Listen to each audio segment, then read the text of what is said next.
All right, this is going to be I'm just going to tell you right now. I don't even know what's going to happen, especially when you have someone like Garrett White on your podcast. But I'm going to tell you right now. I'm just going to manifest. I'm going to foreshadow. This is going to be one of my favorite episodes that has ever happened on the Final Percent podcast. This man is a man amongst men. He's a leader of movements. He's a starter of movements. He's a catalyst of change. And I have had the honor and privilege to get to know him behind the scenes because he trusted me to get on the Man in the Arena tour in front of the scenes. And every single interaction, we've just gotten more and more aligned. We realize that we are cut from the same cloth.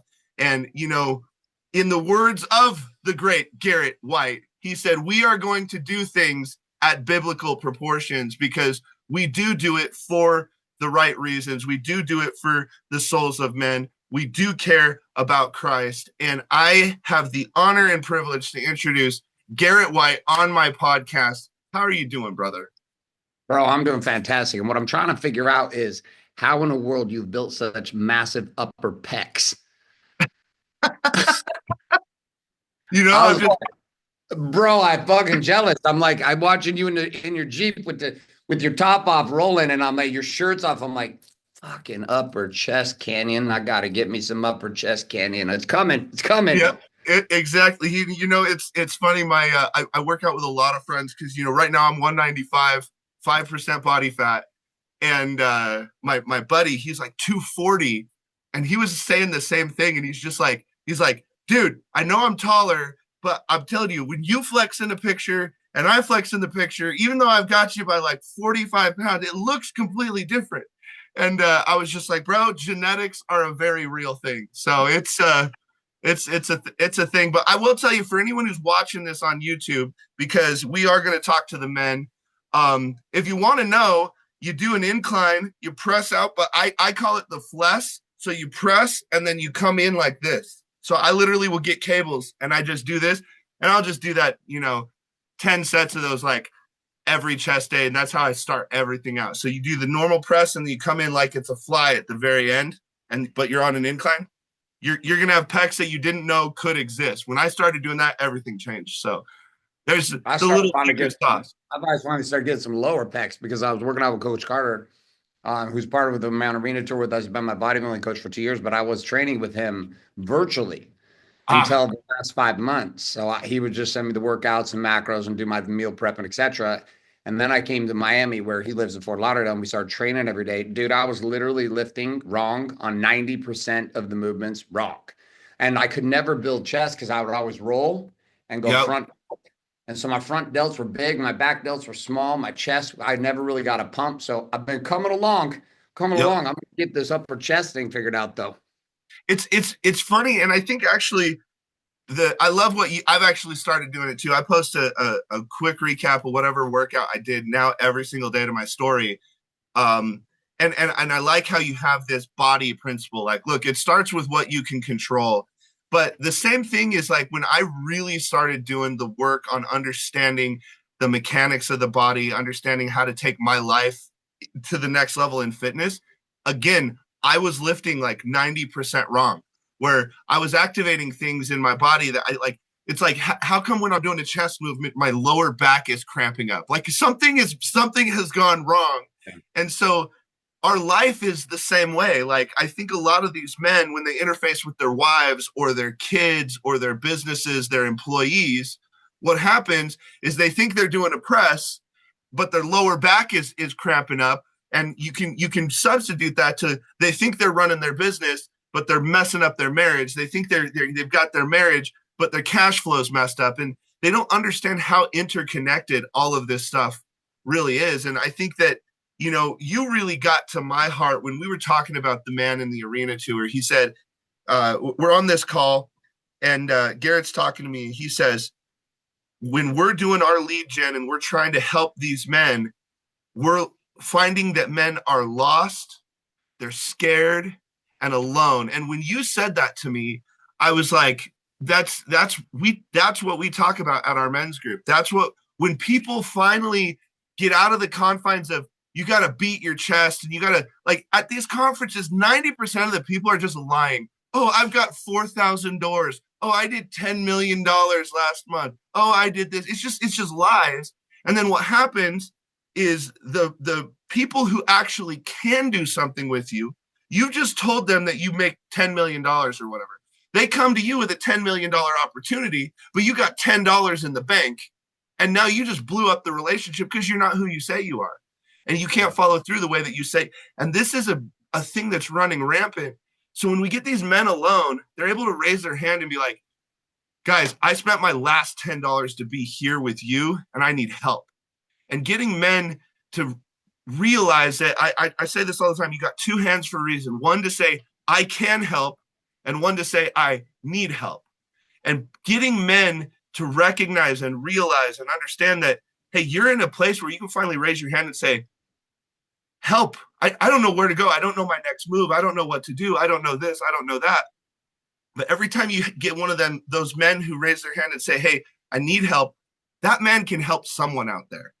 And we have this thing, this crap that's happening in America where we're ripping men apart. You have to be just this hyper woke person that can't be masculine in any capacity or you get attacked, or you can only be masculine. You need both. It's like I always tell people, well, would you rather breathe in or out? Yeah. No, you need both. Like you got to smash these things together. Vulnerability is a superpower, but guess what? So is being a fucking weapon. Like you walking into a room and this is the big thing when I said, "Hey, I'm going to change how I look, how I act, how I operate, who I am." Is I was watching this thing and it said it was a case study with the FBI, and I do a lot of mindset coaching with the FBI, the CIA, lots of the military, the ATF. I do a lot of that stuff, and they're talking about profiling somebody who would kidnap kids and abuse them or kill them, whatever it was. They said, we want to profile you so we know how to stop the next person who's like you. We want to profile you. So was it older kids, younger kids, male kids, female kids, rich kids, poor kids? What was it? And he looked at him and he said, I didn't care. I looked at the father, and if I identified the father as a potential threat, I left that kid alone because I don't want to deal with a pissed off dad. And that in that moment, I said, I am a threat from now on to anybody who wants to mess with my kids. If I'm going to walk into a room and you have that eye on my kid, you're going to look at me and go, I got to go somewhere else because that's not the dude I want to deal with. But I'm also able to love and cherish and honor my wife. Those two men can exist in the same body. Most men are not that. Yep. Most men walk around, doesn't matter where I travel in the world either. Most men are not a threat. Yep. Like they're not a threat at all. And then they wonder why things aren't working in their sex life. They wonder why their wife doesn't want them. They wonder why their wife doesn't feel safe. They wonder why their kids don't feel safe. And it's not just like being a physical presence, like it's an energy, it's a tone too. Because I've been around plenty of bodybuilders who have the body and they have no fucking courage. They're just total. They have no true fierceness inside of who they are as a man. And that fierceness itself gets dumbed down as we lie.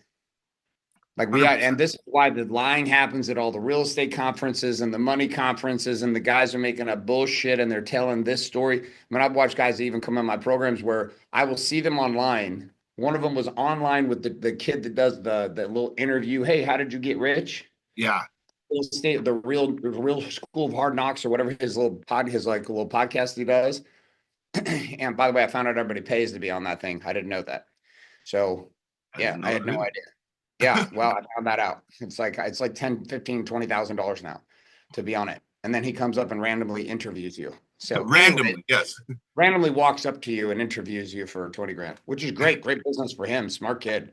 But one of my guys had literally made the comment, he said, what's most of my money ever made? And he said 40 million in a year. I knew this was total bullshit. He'd never made $40 million. Because he was the same guy and that went live. And then it was like, I think 4 or 5 months later after that went live. And this is the same dude who's like literally it's struggling on his tuition with our program. Business is imploding. And I'm like, bro, this is what we're fucking talking about. Yeah. Like you create a perception of what you think the world wants you to be. You create a perception of what you wish you were. You create this fantasy for yourself about what you are. but you can't ground yourself in the truth of what you actually are. So you never have a chance to ever go to these places because you're Yeah. constantly lying about what you actually are. You're trapped in this illusion. Yeah. And it's terrifying. I mean, it's where I was. I was trapped there too after I'd lost my first round of companies and from 2000 to 2008 in mortgages. I'd built what for me was a sizable empire at that time. I'd come from nothing. I grew up in a trailer. My parents, literally, I was cornbread and powdered milk. These were like our staple foods. Like I didn't know it. I didn't know anyone who had real milk. Yeah. I didn't Wow. even know what real milk was until I was like 14, 15 years old. We were at my grandma's and we called it sugar milk because we were so used to this watered milk that you could mix up. Wow. No clue, right? So I get into money, then lose everything. And when I go through that process of losing, lost my entire identity and had no idea how to tell the truth. I'd become so good at lying. Yeah. And what was underneath all that I didn't know was there was a deep sense of unworthiness for anything I created. Like it didn't matter. It didn't matter. I got into ultra running. I was like 175 pounds running ultras during 2009 and 10. And I Wow. go out on training runs running 33 miles, 34 miles, training for this race that I'd read about. Like they do the relay races, but there was this guy, Dean Karnazes, who had written a book called The Ultra Marathon Man. And I'd finished doing Ironmans for 3 years in the World Championships in '07, got bored, and then got into ultras. And he did this race where he did a team race by himself. So instead of 12 people running like 180 miles, he ran the whole 180 miles by himself. It was called Team Speed. And Oh I was my like, this is God. fucking crazy. I'm going to try that. So I started getting into ultras. I started running further and further and further. But I get done with a training run like 32 miles. Like that's beyond marathon into the baseline of beginning ultra marathon. But that was a training day for me. And then I'd be with people in the afternoon and go, man, how far did you run today? I'd be like, 37. Like the people I'm talking to couldn't comprehend 32 fucking miles as a training run, but I still couldn't ever feel satisfied or good about Yeah. anything I did. Yeah. I committed lies all the time. If I made 300,000, I would say I made 350,000. If I had sex once in 2 weeks, I would say I had sex only once in 3 weeks. It was like it didn't really matter where it was because no matter what was happening, there was always this unworthiness in me. Interesting. Wow. And I don't know where it came from. I don't even know how it was born in me, but it was a perpetual deal. And for most of the guys we've led, there's a place where they commit lies to themselves, to the world, driven fundamentally by an embarrassment of what truth is. Yeah. The second lie that was wild to me, though, is the bigger one, which is not lies that we commit, but the lies that we omit. Oh yeah. And this is all the shit that we don't say. And this is all the shit the guys don't tell their wives. This is all stuff they don't tell the world, and they don't even acknowledge it to themselves. They just stuff it. Yeah. I mean, what have you found with guys? I mean, your guys lie. My guys lie. I've lied. I lie. There's like, it's better now than it's ever been, but there's still a perpetual tuning to keep things in at times, not often, Yeah. but at times. What do you find at the core when guys start getting to truth? What starts happening for them? I mean, it truly is setting them free. We actually, so I do things a lot like Tony Robbins, where we'll pull people out of the crowd. We did this at my last event like 5 days ago, and pulled up a police officer. He starts talking. We get into the fact that he's had suicidal thoughts, and he's going to like I don't know what to do, and this pops up, and it gets really really emotional really fast. And I said, give me 1 second. And this is in front of our whole event. And I said, really quick, I need you to understand something. I said, do I have any, and I said specifically, not anybody who's suicidal, but do I have any specific men, any brothers that are willing to stand up right now and say, I am either having or I've had suicidal thoughts? Would you be willing to stand up right now so this man knows that he's not alone? And there's probably 40 men that stood up, and he looked around and he just broke down, realizing, number one, he's not alone. Number two, he has now people to talk to. And I said, hey, when we get off this stage and after I get done working with him, if you were a man that stood up, I want you to get this man's number, and I want you guys to be able to stand shoulder to shoulder, and I want you to be able to lock arms in those moments. But the biggest thing is, and that's why, like, when we were talking about why does the Man in the Arena tour exist, and you said, look, men are lonely and lost, and the biggest thing that we can do is give these men a community to where when those dark times happen, they have somebody who can throw them a freaking flashlight. And when you go through that, and especially, my intro into personal growth, my at the time when he was 11 years old, my 11-year-old nephew was in the Aurora theater shooting. And so at 11, he saw a 3-year-old girl, which is the same age as my son, which is just wild to think about, with her head blown off.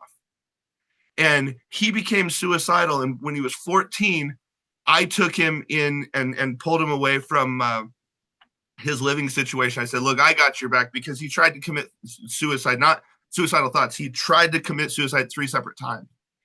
And that was my foray into, I said, I have got to be there for men. I've got to be there in personal growth. I've got to be a lifeline. Someone's got to stand in the gap, because what therapy was trying to teach him and what other people were saying about him was only driving him to finish the job. And he needed somebody to come stand shoulder to shoulder with him. And now he just bought his first house. He's head of my media department. And you would literally never guess that this is part of his story. But he's one of the strongest men that I know. And when you have people come alongside you and say, look, I'm not going to do it for you, but I want you to know I see you. I'm here. I love you. I've got your back. Kind of like what David Goggins says when he's like, you got to find your foxhole people. Well, to find your foxhole people, that means you've got to get vulnerable, and you got to be like, hey, just so you know, I've been lying this whole time. My freaking, Ferrari out there, I've been struggling to make the lease payment. My house, I don't actually own that house. I've been renting it, and I have 16 roommates. Whatever you've got to say, just come clean, and then let's just go get to work. Let's build the life that you've always wanted. But you have got to, and kind of like I was saying when we did the Man in the Arena webinar, you've got to be able to look yourself in the mirror and stop. I have this saying, I'm not who I think I am. I'm not who you think I am. I am who I think you think I am. So we're constantly walking into rooms going, oh, who does Garrett White think I am? Oh, he thinks I'm super successful. He thinks I'm this. He thinks I'm this. So I got to go put on this fucking mask, and I've got to be this person that I think that Garrett thinks I am. But if I climb into Garrett's brain on what he thinks about Greg, Garrett's going, do I want a ham sandwich today or a turkey sandwich? He doesn't fucking care. He just wants me to be me anytime I interface with him. He's not thinking all of that. So just show up as a genuine human being and stop lying. But it starts with, you got to stop lying to yourself. Like if you say, hey, I'm going to set my alarm clock for 5, 6, 10 o'clock, 1 in the afternoon, I don't give a shit when it is. Whatever your schedule is, and you have to get up at a certain time and you make that commitment, just get out of bed. Like the snooze button is like one of the most evil things ever invented. Like get out of bed and start attacking the day. Get out of bed and say, look, I'm going to own this day. And that's the biggest thing, is when we have men that are held accountable. I had one of the people in my men's group, he's going, oh my God, Greg, you've transformed so much. You've done this, you've done this. I said, yeah, I have. It's been hard. Like I have. He's like, I want to do that. I said, okay, do this, and this. He was on Instagram, and he did a daddy-daughter date, and I see a bunch of fries on his plate. And I messaged him. I said, why the fuck are you eating fries? I thought you wanted to change. I thought you wanted to do this. He goes, well, like, I mean, I'm out with my daughter. And, I said, your daughter doesn't care whether or not you eat fries. Your daughter cares that dad's in front of her. And if you stop eating fries, you're not only going to look better, you're going to show her what discipline looks like. And you're going to add years onto your life because you're not going to be so fat. And then he made one more slip up. And I said, dude, you're either going to take this seriously or I'm going to stop communicating with you. Do you want me to stop holding you accountable because you cannot do what you're telling me you want? From that time, he not only now doesn't eat fries, he doesn't eat any fried food, and he looks like a different human being. He's got like the pipeline down his arm. And he goes, Greg, I didn't even know I had that. I thought that was only for other people. I said, bro, you're doing the work. I'm so proud of you. And with tears in his eyes, he gives me a big hug, and he tells me, he says, my wife has been begging me for sex. My wife has been begging me to increase our sex life, but I realized it was me who was ashamed, and I wasn't doing it because I wasn't the man that I knew that she wanted. And they are completely different people. And it is so amazing. And now he's helping other people do it. And that's what happens. There's this catalyst effect.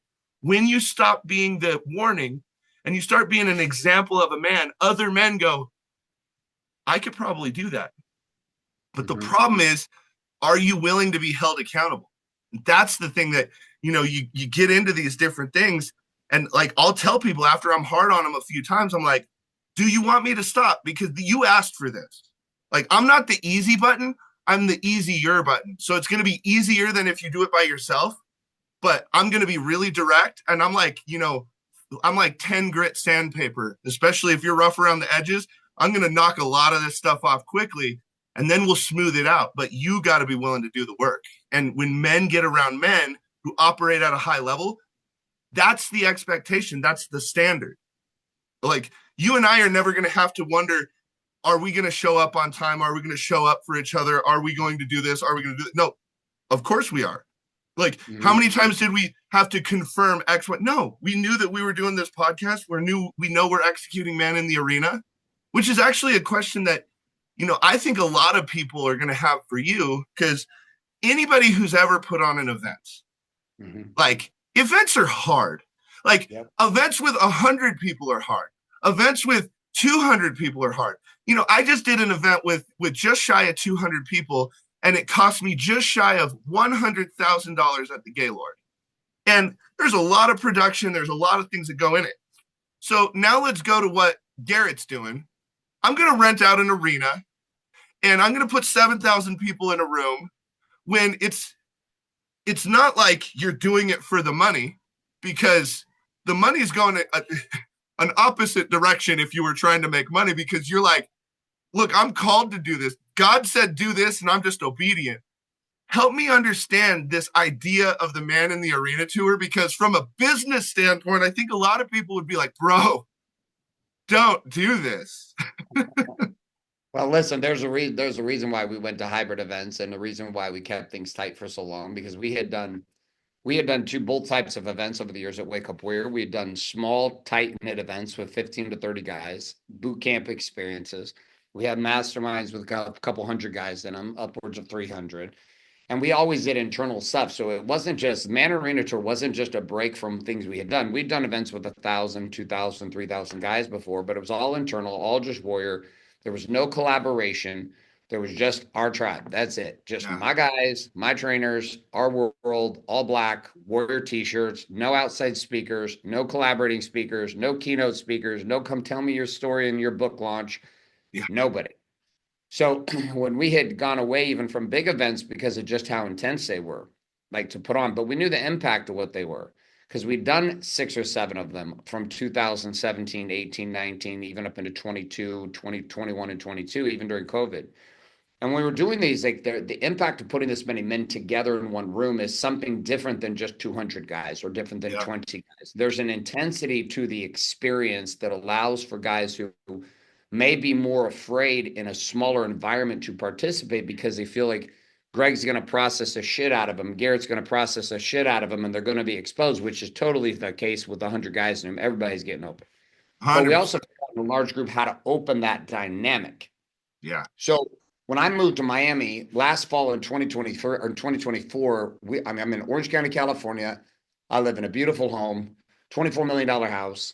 I got the supercars. I got my training facility. I got my hybrid training facility. I got my clients. I got my teams. I got everything. Everything's 3 minutes from my house.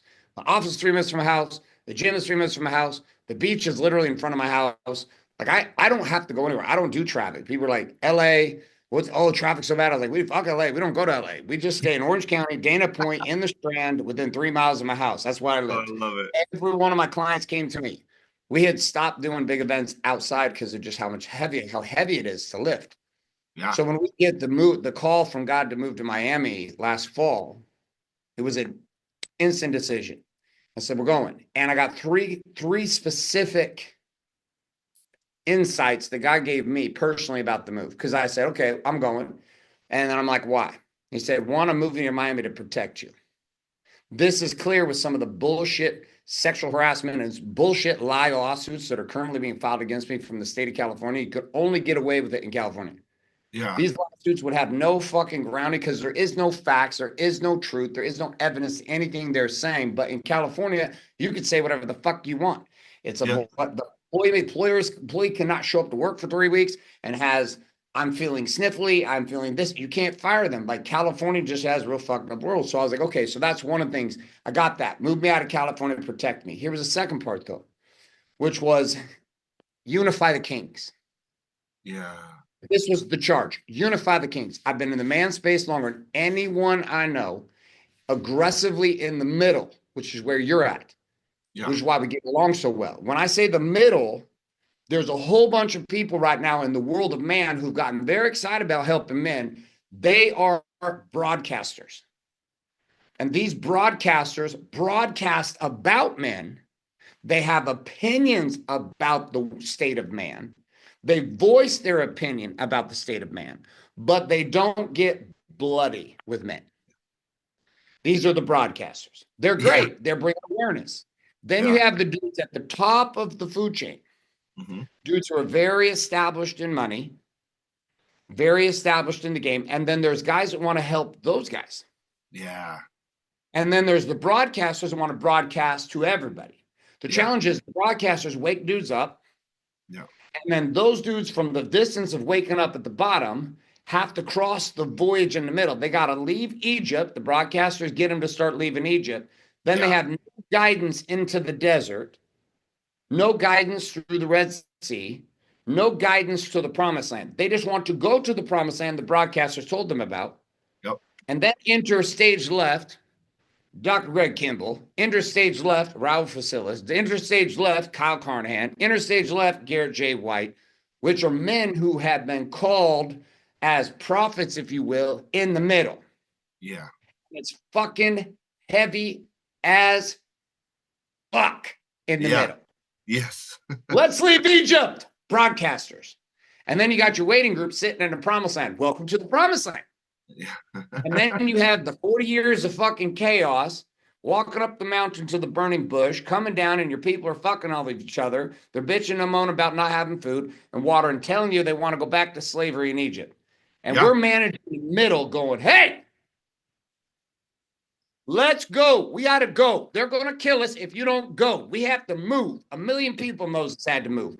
Move, women, children, old people. Yeah. Move, animals, move. They are hunting us down. They're going to kill us. Yeah. We got to go. So that people get upset with people who manage the middle.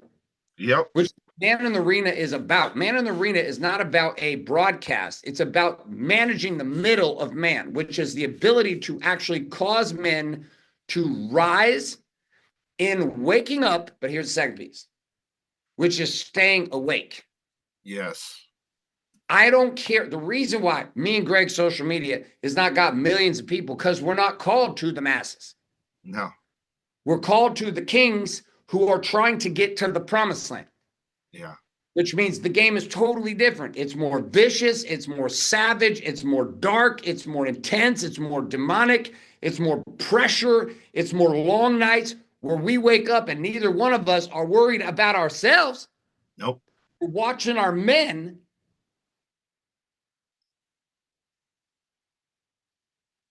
trying to run back to Egypt. Exactly. You're like, what the fuck are you guys doing? I leave you alone for 10 minutes.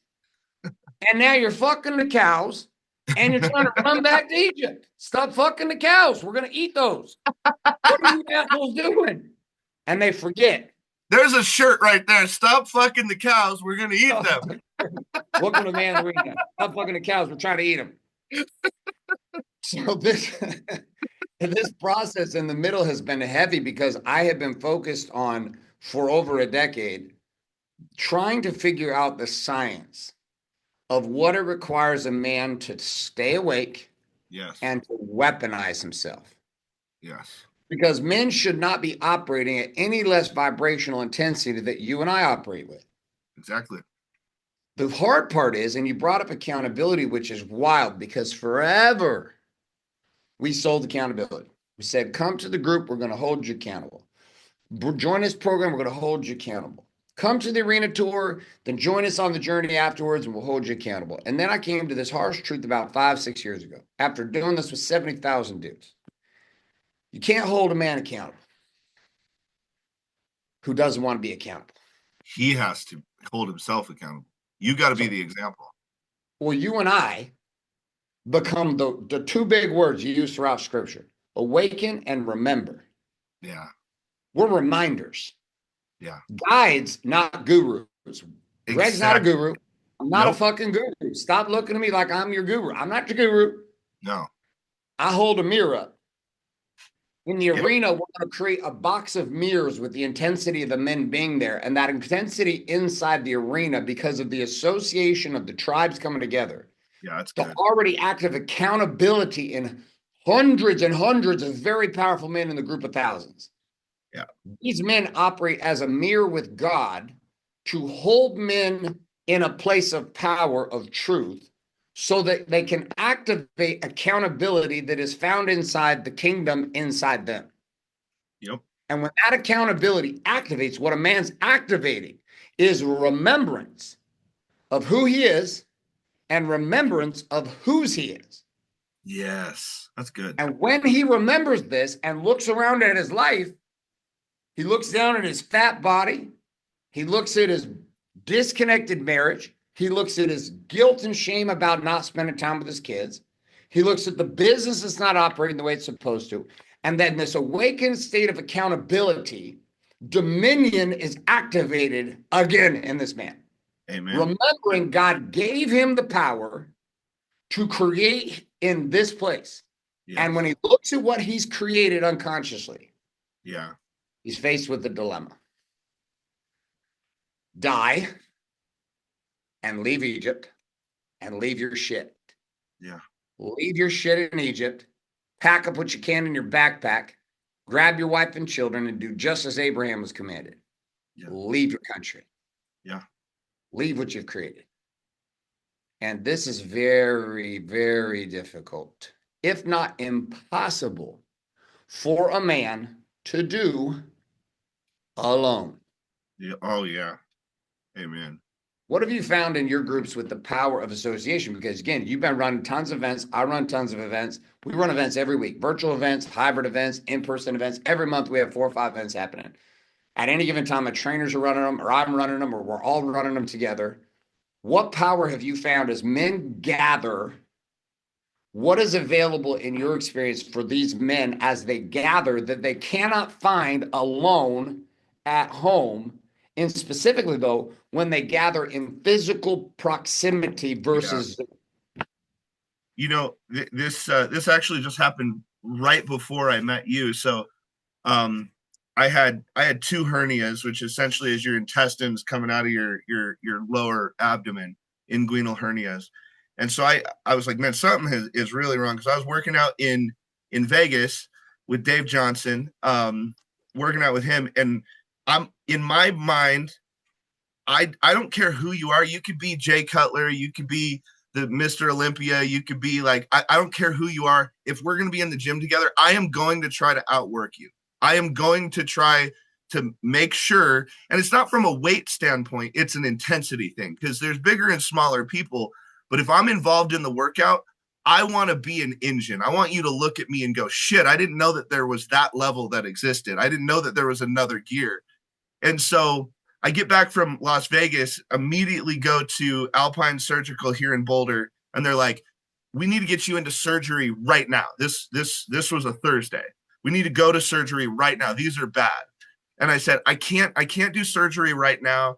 I've got a 3-month-old. I've got this, that, and the other. I could probably do it, next week sometime. And they said, well, the doctor's back in on Tuesday. Can you do it on Tuesday? I said, yeah, Tuesday sounds great. That's fine. And then they said, just under no circumstance, I don't want you lifting more than 50 pounds. I don't want you doing anything. Well, the real reason wasn't that I just had a three-month-old. It's I had one of my men's retreats that was happening that weekend, and I wasn't going to cancel on my guys.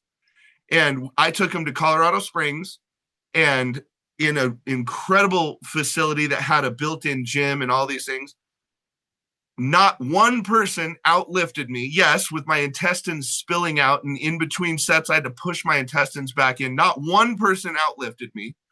We did the Manitou incline, which is, 3,000 or 4,000 feet of just straight up where you go above the clouds. I hiked that. I was the standard. And I removed all of their excuses because not only am I older than a lot of these guys, everyone knew that I was going into surgery. So everyone who was just like, I can't do another rep, but they'd see me push another rep, and I take them through this thing called the gauntlet. We take them through all of these things, and then we get steaks. We cook together. We pray together. We do push-ups when we get there to calibrate together. We break people into teams. We do all these things. But leadership is all about setting a standard, but that means the eyes are on you. And the biggest thing is I want people to say, okay, cool, that's what the standard looks like. I'm going to take that back to my life and my family and my cousin and my brother and my son and my best friend and my best friend's friend to go, that's what it looks like. Most men are a different man based on who's around them. I don't like chameleons. Or they're a different man based on Tuesday versus Wednesday, nighttime versus, they just woke up. My biggest thing is, and I know you could, like, obviously neither one of us are going to name names, but we know that this is very, very prevalent. Most of the people who stand on stage, you go talk to that person behind the curtain, those are two different people. They stand on stage and they're a character. They're just playing a character, and they're trying to suck the money out of the room. They're trying to just do whatever is best for them. They are not an example. And I think that this is the big thing. When real men get around other men, like you said, you're not actually like, I don't have to go hold Garrett accountable. He's going to be him. I'm going to be me. And we don't have to interface at a level of, are you going to do what you say you're going to do? No, that's just who we are. That's how we align. That's one of the alignment pieces that we have. So when you have men where they can see the standard of accountability to yourself, they become accountable to themselves. And there has to be this calibration process that happens. The more tribes that you can get together where you're seeing this prevalent, the more leaders that you can develop, because a real measure of a leader is how many leaders are you making, not how many followers do you have. And that's the biggest thing, is if we're going to enter the arena, we're going to help men enter the arena, we're going to calibrate people on what the arena looks like. We want to help you be a leader in your life, in your business, in your marriage, in your mind, in your heart. One of the things I tell people all the time, I'm going to teach you how to think with your heart and feel with your mind. Most people, they just feel with their heart, which is going to get you to do stupid stuff because it's all passion and it's high emotion, low intelligence. Or they're just going to outthink themselves. They're going to go into analysis paralysis and they're never going to move forward. So we actually need to feel with our mind and think with our heart. If we can adjust the philosophy that we approach with that, we can accomplish anything. But we have to have standards. We have to have morals. We have to have ethics and work ethic. And if you can do that and be disciplined, you can literally have anything that you want. But most people think that everything is a pill. And that's why in my transformation that I showed everybody, I put it on my Facebook. I said, this did not happen overnight. It was 3 years of basically killing myself every day, of giving up the ice cream, of giving up the fried food, of giving up these things, and then working out no matter, when I say no matter what, like if I just get in on a plane and I haven't worked out that day and I'm landing at 2:00 in the morning in Atlanta, I'm going straight to the hotel gym. I get my key. I don't go to my room first. I go to the hotel gym and I get it out of the way. You're either disciplined or you're not. You either have standards or you don't. This is not a malleable thing. It's not a moving target. And men have got to wake up and they have to realize and recognize that if you cannot clearly identify your standards, you have none. And that's the biggest thing, is if you can get around people who say, these are my standards, and you can say, oh man, like me, now I know hanging out with Garrett, he's going to have standards where I'm like, oh, that's badass. I'm going to take that. I'm going to put it over on my bookshelf of standards. Now it's just one of mine. I don't need to tell him that I'm going to do that. It's just he was a great example. I'm going to borrow that because I want to go up to I didn't know that there was this next level, but because I have someone who is standard driven, who has been there before, and I know what the output is from the input. That's another thing that men just don't get. Everyone wants the output. If you want the output, you have to control the inputs. It's just like your body, what you put into your mouth. Okay, what are you putting into your eyes? What do you put into your ears? What are you putting into your ears and then thinking about? Like, there's so many people who will listen to people and then they're like, you know what? I'm just going to think about that for a while. Why? If someone tells you something dumb, let it be dumb and just go out the other ear. But if you want the right outputs, you have to control the inputs. So if you're a man that's struggling, you have to get into the arena. You have to go to this tour because if you're looking for that conversation, I say you're one conversation away from changing your life. But are you willing to have the conversation? That's step one. If you're willing to have the conversation, but if you're willing to have the conversation, you have to go, like you said, you have to move to a place where those conversations are actually happening. That's what the Man in the Arena tour is all about. You're not going to go to the water cooler conversation or the bar and have these conversations. If you really want change, you have to move and you have to get around people who are having a different conversation. So if you're really ready for the conversation, you have to move. You got to get to Salt Lake. You have to be willing to move. But is it going to be comfortable? No, it's not supposed to be.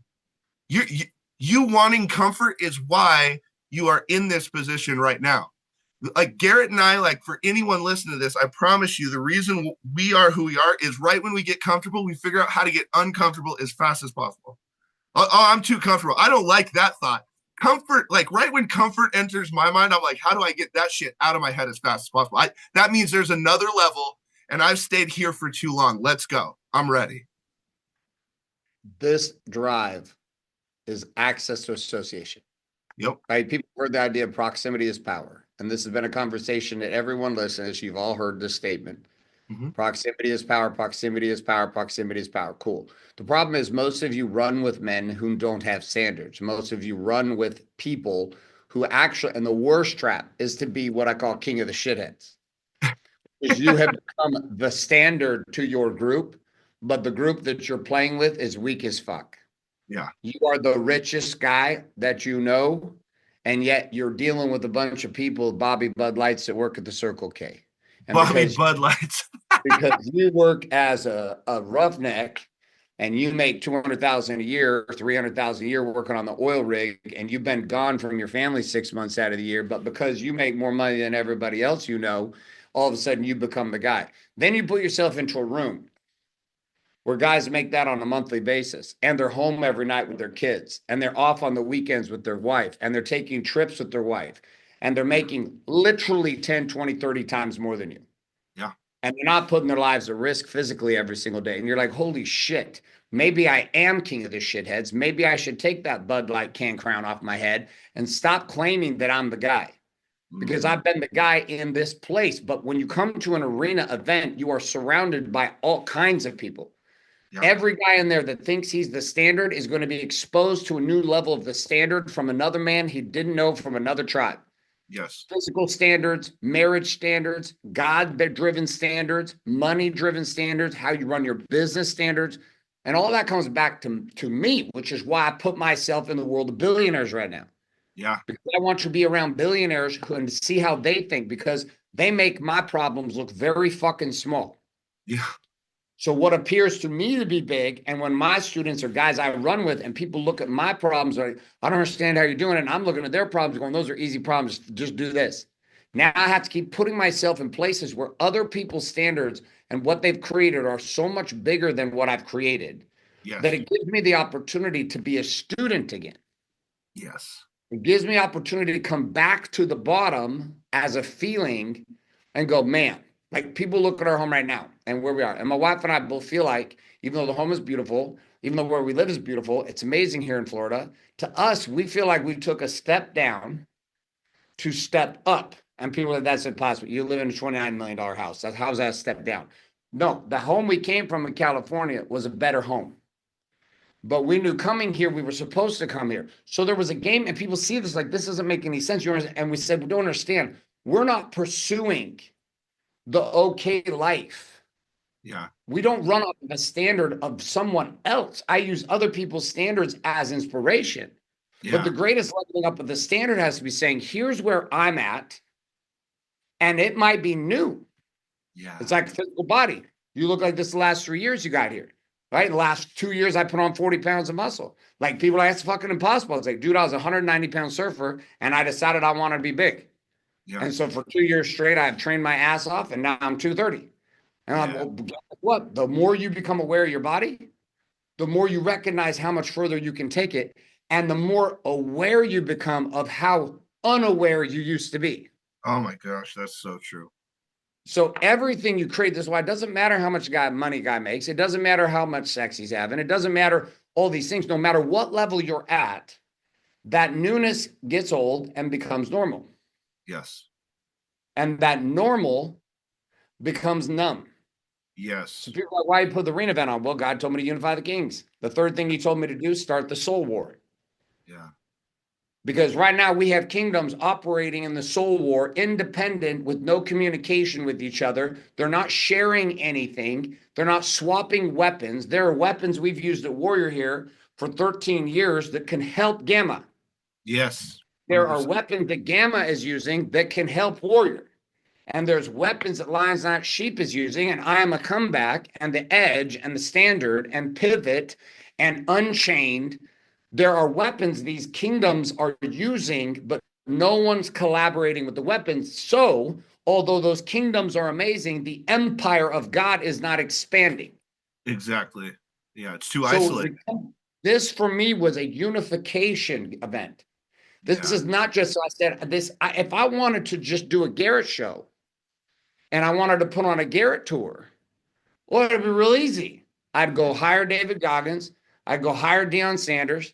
I'd go hire Tim Grover. And it Yeah. would be me and those three. And we'd run ads. And interestingly enough, it would be easier to fill an event Oh, for sure. Yeah.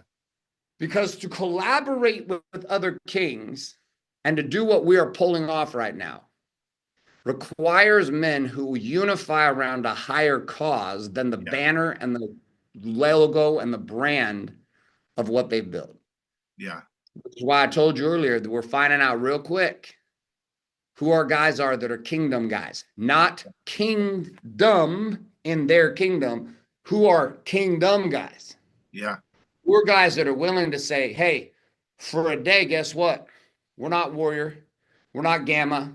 We're not I'm a comeback. We're not Unchained. We're not Superhuman Fathers. We are men in the arena. Yeah. Men in the arena, all of us fighting under God's power to create a better place for our families, a better place for ourselves, and to do ultimately the greatest request God gave us. Yeah. I put you here with dominion to bring kingdom of heaven to earth. And I think that's one of the most powerful things about the vision, what you've got going on, is to pull this off. You have to get, because I think that one of the traits of an ultimate man is to really kill your insecurity. And if you're going to take your tribe and you're going to put it in front of another person's tribe, if you are not the leader that you say you are, if you are not the leader, you're going to go, oh, but what if they take all my people? Well, then it was time to get into a new room, motherfucker. Like, it just is what it is. So the fact that all these people are saying, yeah, I'm going to bring not just any, like the men that I have in my life, but I'm going to bring all my top guys and we're going to support each other. You can find the people who are going to fall off are the insecure people, are the people who talk a really good game, but they stand next to somebody who is the good game, who is the output from their inputs. And they're going to go, this makes me uncomfortable. Well, it should. Like, I want to walk into the room and I want people to get really, really uncomfortable that I'm there. I want every leader that I've helped in Gamma, like I'll out him just because he's one of my favorite people that we have. His name's Bernard Quisenbing. He's coming to Man in the Arena. He's super excited. And he tells me, because he's becoming a really good speaker. I'm so proud of this man. He's crushing it in his fitness. His marriage is going through the roof. Like he's really doing the work. I'm so proud of him. He was at a speech because we have these local masterminds for anyone who can't afford the one that I'm running. So we have these local masterminds. I walked in to support his mastermind. Right when I walked in, started fumbling over his words, and he's this and he's this. He came over to me after. He goes, "Dude, I was doing so good, and then you walked in." He's like I'm not used to being nervous. Like what the heck? And I said, "That's because you respect me, which I appreciate, and that's because you want to do a good job, a great job, and that's because you want to live at this level. So you know what I bring to the table when I'm speaking. You know what I bring to the table when I'm setting the temperature of a room. So immediately when I walked in, you felt the whole temperature come in because my energy is going to do that. And so you feel that. And like he just gave me a big hug and he's just like, I'm a thermostat, not a thermometer.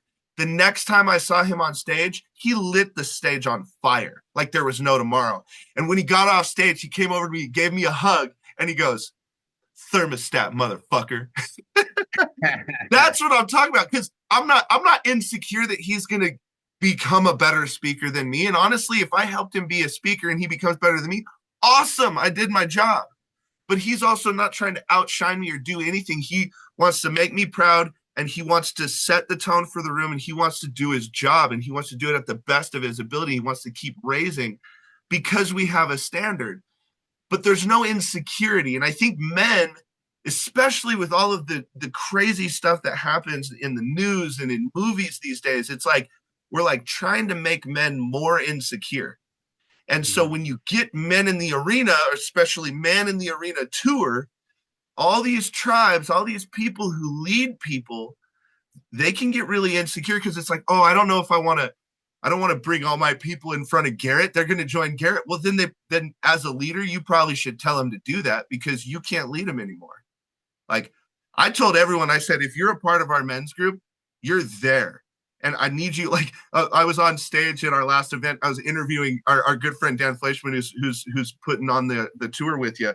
And I told because he's like, if anyone wants to help this out, just if you're a man, bring two people to men in the arena. Like let's really help men. And I said, fuck that. Everyone, because my number is 33. It's $33,000 to join my mastermind. And the reason why it's 33 is because that's how old Jesus was when he died. So that's how ingrained all of the fabric of faith is in my business. And I looked at everyone. I said, no, you guys are going to refer 33 people a piece. That's our mandate. And if you only get, 3 people or 10 people, 12 people, and some of you get 33 people, awesome.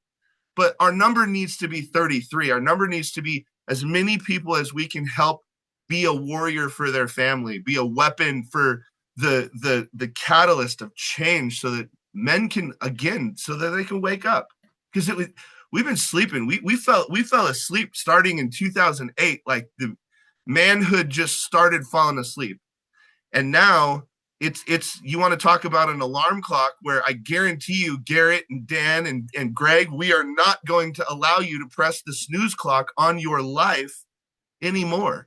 We are uninstalling the snooze button from your soul. That's what we're doing. There's no more snooze button. We're not allowing that bullshit. And also stop fucking cows. I can't get that out of my head. We're gonna have it on a huge banner on the front side. Don't fuck the cows, we're eating them. Don't fuck the cows, we're eating them. Well, this admits this too. Like there's a process that is filled with so much joy for a man. Yeah. A joy that guys can't understand until you've had an experience in it, right? Like when you have an event like Man in Arena, what you're putting on is a pivot event. Yes. Right. This pivoting experience is a moment of decision. It's when the thermometer in your head becomes flipped. And what you have been okay with at a certain temperature, it flips. Yeah. And it's a game where you're no longer willing to tolerate. And every man hits this place. We call this in Warrior the pit, where you hit a place where you recognize I am stuck. I acknowledge that I'm stuck, or I acknowledge that where I'm at is no longer sufficient for I know I get to be next. Yeah. And the minute that decision happens, it's a decision. It's not a process. It's a decision. Even if you're in a process, there's a moment where the mind makes a new decision. Yep. And once you've made that decision, the trajectory of your life transforms forever, right? Greg made the decision 3 years ago to pivot his body. Yep. Pivot. Nothing is ever going to be the same again, because now that he's going this direction, there's no possible way to go back to the old container Oh no. with the new commitment.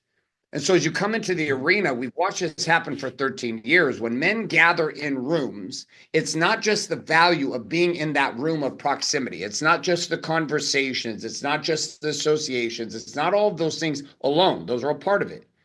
But it's the moment that's going to come for many of you that isn't even going to come from when someone's sharing from stage. It's going to come from a conversation that we're compelling you to have with the man next to you. Yes. God's going to reach into you with some guy who's going to take a piss with you at the same time.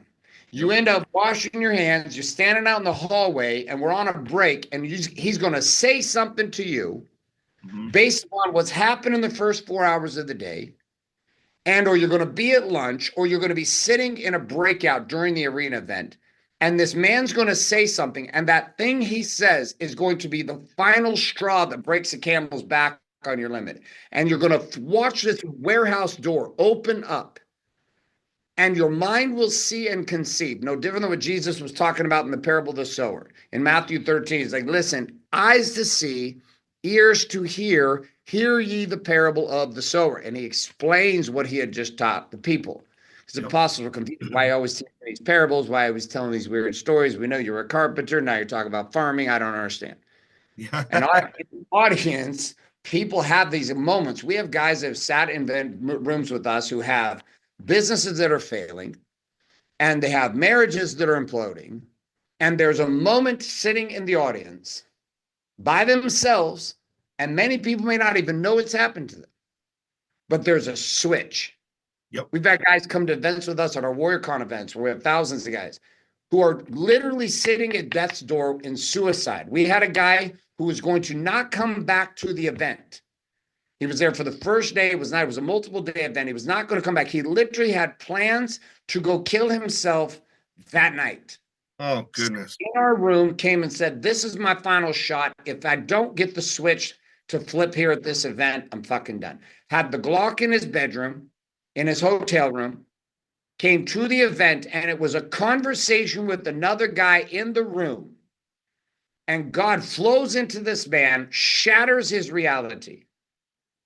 He ends up telling everybody about this on stage the next day. He has pictures of the guy was going to kill himself in his hotel room. And we're like, and we've had suicides over the years. We've had the guys who've been found by their children and their wives bloody in the garage. We've watched these things go down. This is not a conversation of motivation. For many of the men who are coming to the arena, this isn't just a chain-breaking shift. It is a function of life or death. And yes, maybe you're not going to kill yourself, but what's worse, and people say they can't possibly be worse. No. What's worse is you spending the next 5 to 10 to 15 to 20 years being awake, but not living. Yeah. Being here in this place, but enduring to the end, living a survival life, dreading every day, where the most exciting thing you have to look forward to is going to sleep. Yeah. That was one of our guys who was working out this morning. He's this young man, 29. He was telling me a story. We get a bunch of young dudes come train with us in the morning. They just show up. And he's like, man, I was last year, a horrible relationship with this girl. Been in it for 3 years. I'd lost myself. I couldn't see any other way out. I dealt drugs for like most of his childhood from like 12, 13 on. And he's sitting there sharing with me. He's like, it was the content that you were sharing that it sparked something in me. It sparked something in me. And I looked at myself in the mirror. I looked at my life. I'm like, what the fuck am I doing? He's like, I was so suicidal. I was planning it out every single day for a week straight. And so, Bill, why do you share your stories on social media? Why do you post on social media? Why do you put the message out? Why do you sell the books? Why do you do all the marketing? Because we know reaching. Why are you pushing so hard to get men to the arena? Because we know there are a percentage of men, this is a life or death decision. 100%. And I think that, just goes to show that a lot of people are focusing on the wrong thing. Why would I come? Like, I'll just, if you're listening to this podcast, you're like, why would I come to the Man in the Arena tour Sounds like a like I love like just a little side quest. I posted the Man in the Arena tour. I had this, you know, person go toxic masculinity and blah blah blah blah blah, and these are the neo Nazis and this that and the other. Here's how you know that you're in the right community, because my community, I didn't have to say anything. My community, including our Kappa Club, which is our women's group for that coincides with Gamma Group, they jumped in and helped this guy understand who we really were and what we are really about. And he messaged me directly and apologized to me. And he's like, I jumped to conclusions. I had no idea. I said, this is part of what's wrong with America is you think men standing up for anything is whatever you're going to invent. And I'm telling you right now that if you're in there and you're like, this seems like it's toxic masculinity. This seems like it's, just a bunch of, bro beating their chest. This seems just, I'm going to tell you right now for anybody listening to this is about finding your foxhole people. Men who are alone, it is such a solitary, lonely, crazy existence. This is about having someone who says, look, brother, I've got your back and you're not alone. And the more of those people you have in your life, I'm telling you right now, you are going to change your life. Like the fact that I can call Dan Fleischman and say, hey, bro, I need you to have your back. And he's not going to, I need you to have my back. He's not going to ask me, what are we doing? He's going to say, how soon do you need me? If I call Garrett and I say, hey, bro, I need you to have my back. I'm on my way. Do I need my Bible or my baseball bat or both? Which is it, bro? I got you. The big thing that people don't understand is they see people who care about their fitness and they just want to make terrible, evil shit up. And people need to listen to me when I say this. This is not difficult. A lot of you guys, oh, it's too difficult to get the body. No, people don't understand that 3 years ago when I made the decision, that's when I had the body. I had the body 3 years ago because that's when the decision happened. I was never going back from that moment. It's not 3 years later, oh, look at what I look like now. No, no, no, no. The magic happened in the decision. And then I had a bunch of brothers and I had a bunch of people. I had my wife have my back who knew that I don't eat donuts anymore. I don't eat ice cream anymore. And they had my back on my journey. So if you're coming to the Man in the Arena and you get those people who go, oh, they're going to talk about God. Hell yeah, we're going to talk about God. You want to know why? He changed my life. And if you're like, yeah, but that's not for me. Here's what I'm telling you. Come for the men, come for this, but just leave your door open, your heart open for the faith. Because here's the big thing that I don't think people really understand how hard it is to put one of these events on. We're talking about millions of dollars with literally it's damn sure not guaranteed.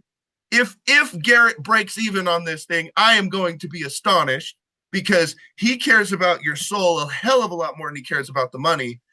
The big thing is Garrett operates in faith. He's saying, I got this calling. I got to do Man in the Arena. I've got to unify the kings. We have got to squash the insecure bullshit, and we've got to help men. Come see what a bunch of men that operate on the same team out of the same playbook can look like, because that's what your bowling league can look like. I just take like literally the least masculine thing I can think of. Sorry for anybody who's like, I love bowling, but you can have this same brotherhood. You can say, I've got my teammates back. If it's your golf partners where you're taking golf trips, you can have their back. You can show them what a man looks like.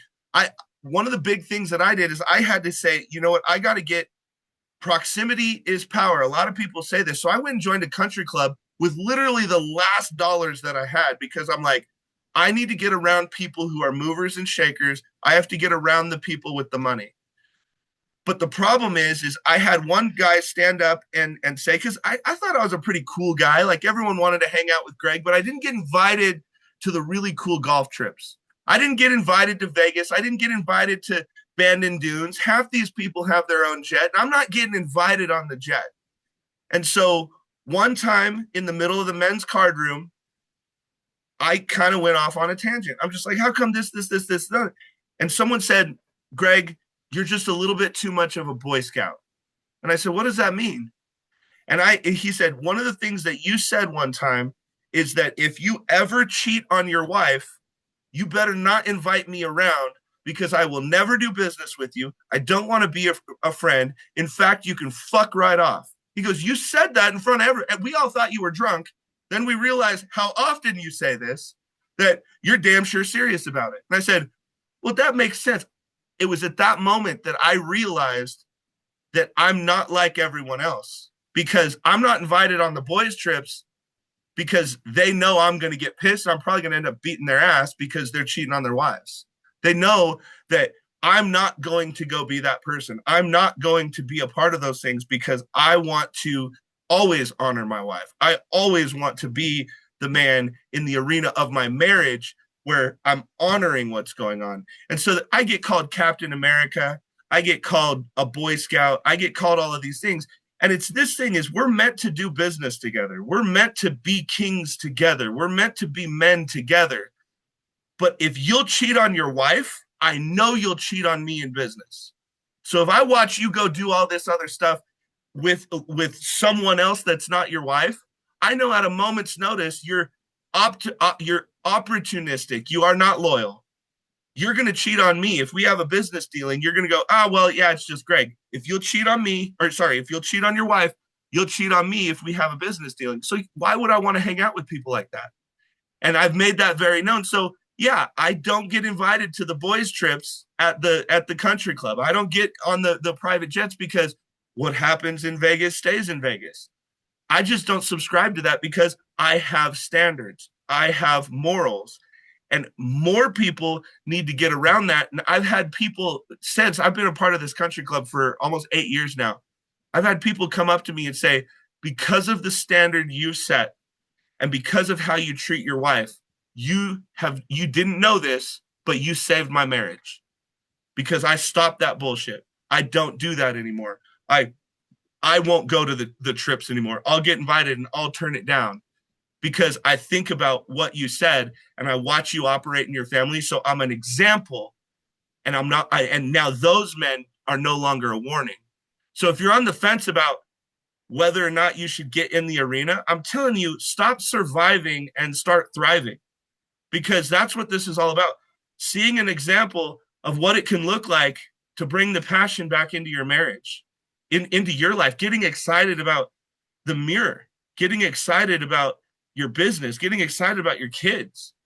And I think that people, if they can just, like you said, move, and newsflash, when Moses said, hey guys, I'm gonna help you out of slavery and persecution and all this, that started 40 years of crap.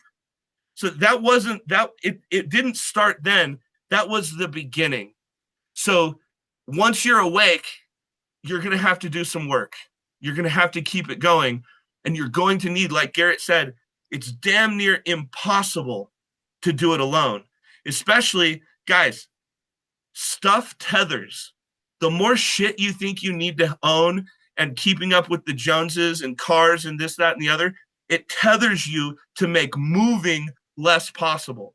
So if you're like, I need the big house, like Garrett just said, he got rid of a $24-25 million house and he had to move across the country, like literally the opposite end of the country. So he had to go through his own parting of the Red Sea. Like, are you willing to let go of the house or the car or the payment or the thought or the this, that, and the other so that you are willing to finally get into the arena? I think this is what people need to understand. The one thing before we close up, there is a mastermind before the event at Keaton's house. Help me understand that. Help me understand why that's important, the higher level thinking, how much it costs, different things like that, so that the people who are willing to make the investment in themselves to compress the decades into days and that's how you do this. It's always access, priority, service. A lot of these men out there are saying, oh, well, I want the service. What's the transaction? No. You want access and you want the highest level access that you can possibly get so that you can get priority with Garrett, priority with Keaton, priority with the trainers. And then when you have priority with the right access, we can figure out what service actually serves you. So if they want that level of access, which I can honestly tell you, these rooms changed my life. The masterminds changed my life. Going to the access of the country club, hanging out with Dan, yourself, all these things, these are what changed my life. Help me understand that experience and what you're kind of curating and putting together.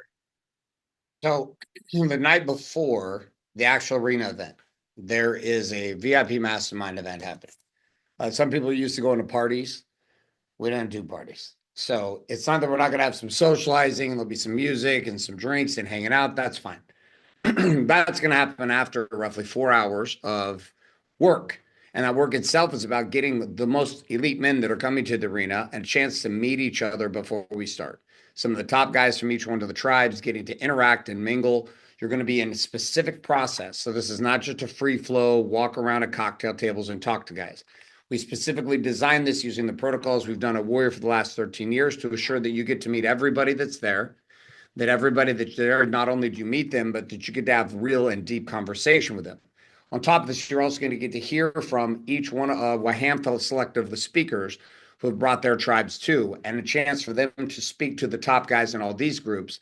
I'll have at the party that night, roughly 40 of my guys, 45 of my guys will be there. And I want them to hear from Greg. I want them to hear from other guys. I want them to be around other men because at times, as much as I love them, they need a different keynote, meaning they need somebody to hit a different fucking key on the piano for them because they're Yeah. saying there's Greg saying the same shit I'm saying, but he's saying it from a different tune, and Yep. they're gonna get it. Oh, good, finally. Hey, coach, you're never gonna believe. I was in breakout table with Greg, and he said this. I'm like, yeah, I've been telling that shit for like 4 years, bro. So I appreciate that you I, finally heard it. I you know, love that you heard it. I always say no one believes the prophet in their backyard.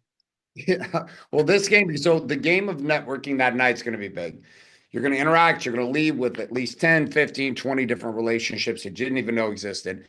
And the coolest Yeah. part is that that group itself, as they meet that night, those guys, most all of them are sitting in the front sections together at the event during the arena. So Oh, you're going to so get a chance now to continue to network and be there. So instead of coming into the arena event, you don't know who anybody is in these tribes, the top guys. You don't know who they are. You don't know what they're about. You don't know their businesses. Now you're going to enter into the arena event having already got that conversation handled. Now you're going to see familiar faces when you walk in during the event. So when we're doing our collaborative experiences throughout the arena day, you're already in communication and dialogue with guys from the night before so that the experience just goes deeper. This is yes. why it's not necessarily for everyone. It's why there is a price point on it. I think it's around like $5,000. If you go to manonarenatour.com, you can check that out, have a conversation with one of the team, and get you signed up for that. But Yes. that piece, that's where I'm looking for. I mean, there's events that I've gone to, I have not gone to because all priority and VIP access and all the stuff was like already taken. I was like, I'm not a $195 seat guy.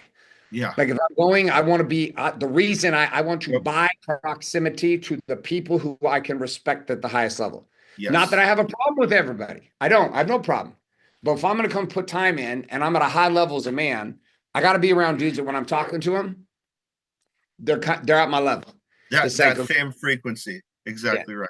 So the problems we face are similar. The frustrations. It's like if you take somebody that doesn't have any employees and they run a company like by themselves with a backpack. That guy's a very different dude to talk to than talking with a guy who has 137 employees, did 65 million revenue last year, has Yeah. a wife and kids. His stress levels are radically different. It's not that these two men can't connect on truth and the principles of the kingdom and awakening and empowerment as men. They can. Yes. But there is a certain level of conversation that can only be had. Yes. Because this guy over here with the 160 employees has a listening in the back of his mind, which is this guy would I might not even hire this guy. Yeah. Exactly. Versus now we're in place. This is why Greg and I get along so well because we both run the same industry. We both had success in the same industry. So a lot of the challenges he's faced, the weight that he's faced, the stress that he's faced, I've gone through it too. And I went through it for 7 years before he started. Yeah. So there's an understanding in it. And Yeah. I've had this happen with almost all the movement guys too that are being part of this. Where they'll share things and I'm like, yeah, dude, I went through that in 17 and 18 and 19. I Yep. had that exact experience. Here's how we adjusted it. Here's what we had to do to figure it out. So it's why even in your group, you have your highest level group, and then you've got your smaller mastermind groups that Yep. are separate because of just relevance and respect between And you guys. you want to keep the people at that right level engaged. It's kind of like, you're not going to go to, a college doctorate program, a university doctorate program, and, have that teacher come down and teach third grade. It just doesn't make sense. It's a waste of resources. So I think that's a good thing. And, I'm telling you, the Man in the Arena tour, I'm so excited about. I think it's needed and necessary. And then the other thing is, if you're on the fence about this bigger ticket item and you're going, oh my God, Greg, that's $5,000. Here's two things to think about on just, I want you guys to understand why it's actually maybe the most important thing to think about. Number one is having access to those kinds of conversations is going to make all the difference in the world. You are one conversation away from changing your whole life. But here's what Garrett's doing that's different. I just want to make sure everyone heard that. I think we've all, because there's a lot more introverts out there than extroverts. There's a lot of people who don't know how to network. There's a lot of people who get scared. And we just talked about this. Men right now are lost, they're lonely, and they're scared. So if that's you and you're going, look, I can't make a $5,000 investment and I'm scared, I don't know what I'm going to get out of it. Listen to what he just said. He says, I'm going to curate this. I'm going to move you through. I will help you network. Garrett is engineering this thing for you to get maximum value out of it. He just said he gets pissed off at you just spent the $5,000 or $10,000 for the party. Here's the cocktail hour. Just go do you. And then you've got like 6 people who are the extroverts hogging all the conversation. That's annoying for everybody involved.